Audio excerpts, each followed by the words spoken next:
নমস্কার বন্ধুরা, আজ আমি বানাবো সাবুদানার পায়েস।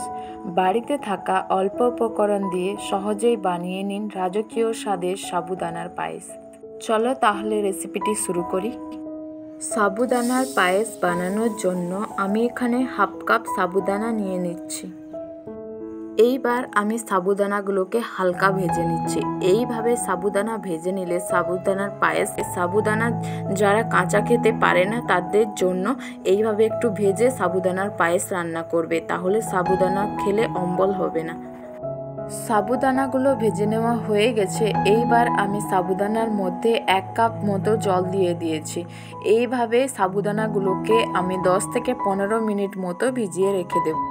গ্যাসের ফ্লেম অন করে চুলায় একটি কড়াই বসিয়ে দিয়েছি। কড়াইতে আমি হাফ টেবিল চামচ ঘি দিয়ে দিচ্ছি। ঘি গরম হয়ে গেছে। এইবার আমি কাজু কিশমিশ দিয়ে দিচ্ছি। কাজু কিশমিশগুলোকেও হালকা ভেজে নিচ্ছি।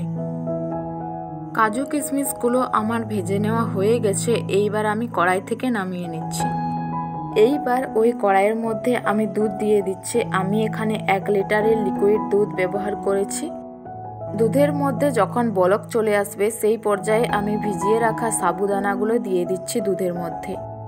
সাবুদানাগুলোকে এইভাবে দুধের সাথে একটু মিশিয়ে নিতে হবে, না হলে সাবুদানাগুলো এক জায়গায় দলা পাকিয়ে যাবে। সাবুদানার পায়েসের মধ্যে দুধ যখন অর্ধেকটা পরিমাণে হয়ে যাবে সেই পর্যায়ে আমি চিনি দিয়ে দিচ্ছি। আমি এখানে হাফ কাপ চিনি দিয়ে দিচ্ছি। আপনারা চাইলে চিনিটা একটু কম করে নেবেন। চিনি দেওয়ার পর দেখুন সাবুদানার পায়েসের মধ্যে রং কেমন পাল্টে গেছে।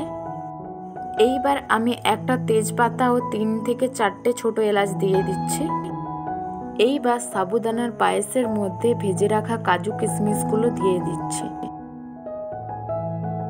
সাবুদানার পায়েস আমার তৈরি হয়ে গেছে। এইবার আমি কড়াই থেকে নামিয়ে নিচ্ছি। সাবুদানার পায়েস এইভাবে একবার বাড়িতে বানিয়ে দেখবেন, খেতে কিন্তু অসাধারণ হয়। রেসিপিটি যদি ভালো লাগে লাইক, কমেন্ট, শেয়ার করে পাশে থাকার অনুরোধ রইল। দেখা হচ্ছে পরবর্তী ভিডিওতে। সবাই সুস্থ থেকো, ভালো থেকো। আজকের রেসিপিটি কেমন হয়েছে দয়া করে কমেন্টে জানাবেন।